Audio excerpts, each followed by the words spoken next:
Chào các bạn, khi làm việc với Photoshop để tạo ra những cái tình huống đánh lừa thị giác của chúng ta khiến cho chúng ta nhìn thấy một cái hình ảnh trên mặt phẳng hai chiều giống như trong không gian ba chiều thì chúng ta thường hay làm một cái động tác như sau. Giả sử trong tình huống này, bạn nhìn thấy mình sẽ làm cho con rồng nó chui vào trong cái lỗ thủng của cái ô tô và nó lại sẽ lộ cái đuôi ra ở phần phía hai cái lỗ thủng ở chỗ này. Thì làm sao để có thể làm được kỹ xảo đó thì công việc cực kỳ đơn giản thôi, là các bạn sẽ sử dụng một cái công cụ như là công cụ tẩy chẳng hạn. Bây giờ để làm cho cái hiệu ứng con rồng đấy nó chui qua cái chỗ này thì thực chất là mình đang để layer con rồng đè lên layer cái ô tô. Sau đó mình sẽ tiến hành là xóa bỏ hình ảnh con rồng ở cái vị trí mà nó đi tới gần chỗ lỗ thủng này. Thế là sau khi mình xóa bỏ cái hình ảnh chỗ này đi thì khi bạn xóa hình ảnh đó đi thì cái hình ảnh ô tô ở phía bên dưới nó sẽ lộ ra. Lúc này ta sẽ nhìn thấy cái phần nền cái ô tô nó xuất hiện ra và tạo ra một cảm giác giống như là con rồng nó đang chui vào đó. Cũng tương tự như thế thì bạn sẽ xóa cái hình ảnh đó đến khi nào mà nó xuất hiện ra ở cái lỗ ở chỗ này và xuất hiện ra ở cái lỗ như này. Vậy là ta có thể tạo ra được một cái kỹ xảo đánh lừa thị giác giống như là hình ảnh ba chiều nó chui xuyên từ chỗ này sang chỗ kia, nhưng thực chất chỉ là xóa hình ảnh giữa hai layer đang nằm chồng lên nhau mà thôi. Tuy nhiên thì trong quá trình làm việc với hình ảnh trên Photoshop thì việc mà xóa bỏ đi một phần hình ảnh nào đó thì nó khá là nguy hiểm, bởi vì nếu như trong một tình huống khác ta muốn sử dụng lại thì ta đã chót xóa mất rồi thì ta rất khó để lấy lại được cái hình ảnh đó. Thành ra là trong quá trình làm việc thì chúng ta sẽ thay vì xóa một cái phần hình ảnh nào đó đi, chúng ta sẽ sử dụng một phương pháp khác an toàn hơn, đó là chúng ta chỉ tạm thời che nó đi thôi mà sẽ không xóa. Để có thể che được một vùng hình ảnh nào đó trên Photoshop thì chúng ta phải sử dụng đến một trong những kỹ thuật rất là quan trọng và rất là phổ biến khi làm việc với các hình ảnh trên Photoshop, giúp bạn có thể che chắn, cắt ghép và nối ghép các hình ảnh lại với nhau bằng phương pháp này. Đó là sử dụng một cái đối tượng có tên là Layer Mask trên layer hình ảnh.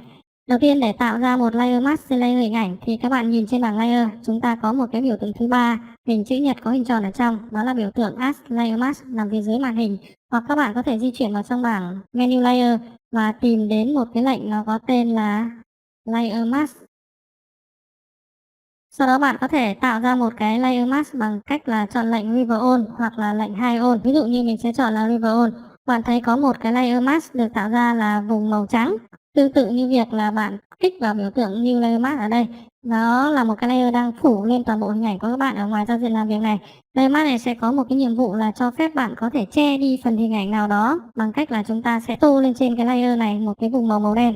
Và nếu như mà chúng ta không tô lên một phần màu đen thì cái layer này nó sẽ không có tác dụng gì cả, mà nó chỉ là một cái layer trống mà thôi. Đầu tiên các bạn phải lưu ý là làm việc với layer mask thì bây giờ chúng ta phải kích con chuột vào layer mask. Nó khác với việc hôm trước chúng ta chỉ quan tâm đến cái layer hình ảnh thông thường thôi. Bây giờ chọn layer mask nó sẽ khác với việc là chọn thumbnail layer hình ảnh. Chỗ này mình sẽ chọn layer mask. Bây giờ để sử dụng layer mask che đi phần hình ảnh chỗ con rồng như vừa rồi, mình sẽ phải sử dụng một công cụ tô màu bất kỳ. Thì trên phần mềm Photoshop có rất nhiều công cụ chúng ta có thể dùng để tô màu được.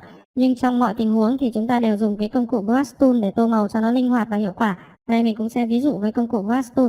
Các bạn click phải chuột lên màn hình để lựa chọn cái kích thước brush sao cho hợp lý.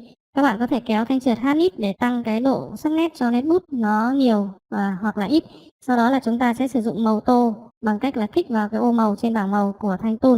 Ta chọn lên cái màu đen. Bây giờ mình sẽ vẽ lên trên cái phần hình ảnh ở vị trí này. Bạn nhìn thấy là lúc này mình đang tô một phần màu đen lên trên layer mask của chúng ta. Mình vừa hiển thị cái layer mask ra bằng cách là giữ phím Alt và click vào nó. Các bạn thấy là ta sẽ nhìn được thấy cái layer mặt nạ đó. Thông thường thì layer mặt nạ nó sẽ không xuất hiện mà nó chỉ là một cái biểu tượng trên layer mà thôi. Bạn ấn phím Alt click vào nó, bạn sẽ nhìn thấy nó như ở đây. Khi mình vẽ vào đó một cái vùng màu đen thì hình ảnh nào mà nằm phía dưới cái layer mask đó nó sẽ bị che đi. Bây giờ mình vẽ tiếp, mở rộng cái vùng màu đen tới đây. Và nhìn trên biểu tượng mặt nạ đó thì ta thấy nó đã có vùng màu đen chia tới kia rồi. Cứ màu đen mà vẽ tới đâu thì cái hình ảnh mà nằm dưới layer mask đó nó sẽ bị che đi tới đó. Điều đặc biệt của layer mask này là nó chỉ che cái hình ảnh của các bạn đi thôi, chứ nó không xóa. Bây giờ bạn không muốn che đi nữa thì ta sẽ làm ngược lại. Ta sẽ trở vào cái layer mask này bằng một cách nào đó. Bạn có thể tô lên đây một cái vùng màu trắng thì nó sẽ không che hình ảnh của các bạn nữa. Thì trường hợp này mình vẫn dùng công cụ Brush Tool. Mình sẽ đưa màu trắng lên trên bằng cách là kích vào biểu tượng mũi tên ở đây hoặc ấn phím X trên bàn phím. Màu trắng sẽ được hoán đổi lên trên và bạn tô trở lại màu trắng vào cái vùng màu đen kia. Khi bạn tô làm mất cái vùng màu đen đi thì bây giờ trở lại cái phần hình ảnh, bạn lại giữ phím Alt và kích vào biểu tượng mask, bạn sẽ thấy là hình ảnh của chúng ta nó không bị che đi. Vậy là ta có thể sử dụng mặt nạ bằng hai thao tác cực kỳ cơ bản và đơn giản. Ban đầu là bạn tô màu đen lên mặt nạ, hình ảnh phía bên dưới sẽ bị che đi. Bạn tô màu trắng lên mặt nạ, hình ảnh sẽ không bị che. Vậy là vừa rồi ta tạo ra một cái mặt nạ màu trắng thì hình ảnh sẽ không bị che. Nhưng nếu mà các bạn tạo ra một cái mặt nạ màu đen bằng cách là chúng ta sẽ vào trong cái menu layer và chọn một cái lệnh layer mask và chọn Hide On thì bạn thấy toàn bộ hình ảnh con rồng của chúng ta đã biến mất, bởi vì cái layer mask của chúng ta bây giờ là một cái layer đã được tô hoàn toàn là màu đen lên trên đó rồi. Và làm ngược lại, nếu như bạn muốn xuất hiện con rồng ra thì bạn sẽ tô lên trên đó màu trắng. Ví dụ mình tô lên layer mask màu trắng, bạn thấy con rồng của chúng ta đã xuất hiện vào đúng cái vị trí mà mình tô như vậy. Và để có thể đổi ngược lại cái màu đen và màu trắng này thì bạn có thể chọn vào cái layer mask đó và ấn tổ hợp phím tắt trên bàn phím là Alt Delete để tô màu tiền cảnh cho cái layer đó, hoặc Ctrl Delete để tô màu hậu cảnh. Hoặc ngoài ra mình thường có một phím tắt khác để hoán đổi giữa đen và trắng là phím Ctrl Y ngắn trên bàn phím. Bạn thấy màu trắng sẽ đổi thành màu đen sẽ đổi thành màu trắng. Bây giờ cái layer mask của chúng ta nó bị hoán đổi giữa trắng và đen rất là dễ dàng. Mình ấn phím Alt và kích lại vào nó một lần nữa để xuất hiện cái layer mask của chúng ta. Một tình huống nữa là trong quá trình mà các bạn sử dụng layer mask như ở đây thì bạn có thể tô lên trên đó một cái màu là màu ghi. Bây giờ mình sẽ thử tô lên trên layer mask một cái màu ghi. Thông thường thì để tô màu ghi thì nhiều bạn sẽ nghĩ đến chuyện là chúng ta sẽ pha một cái màu ghi như thế này. Tuy nhiên là chúng ta không cần phải pha màu ghi. Với công cụ Brush Tool được chọn, bạn muốn tô lên trên đó một màu ghi thì bạn có thể sử dụng một chức năng điều chỉnh trên thanh option của nó là opacity. Bạn chỉ việc giảm opacity đi mà thôi và ta sẽ tô ra được một vùng màu ghi với cái phần màu đen đang lựa chọn ở đó. Thông thường thì ta sẽ dùng cách này để tô ra những màu ghi. Đối với layer mask thì nó chỉ nhận có 3 màu trắng, đen và ghi mà thôi. Và ghi thì có rất nhiều màu ghi, thì ghi đậm hay là ghi nhạt như bạn đang nhìn thấy. Nó phụ thuộc vào việc các bạn đang điều chỉnh giá trị opacity ở trên cái thanh công cụ option đó.